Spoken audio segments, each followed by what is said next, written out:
you're watching this and you're thinking, that might be the worst place in the world to have your truck fall apart, you're right.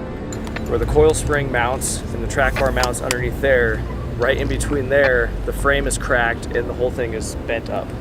Oh. So you can see my rear tire sticking out like extra. Oh, wow. Hang on, I'll hike up there, see if there's a welder. Yeah, can you find me a welder there, bud? Yeah, so the whole frame, I noticed the coil spring looked kind of weird. I was like, why is it? Oh, dude, that's way off. Yeah, bending in. Look, the whole coil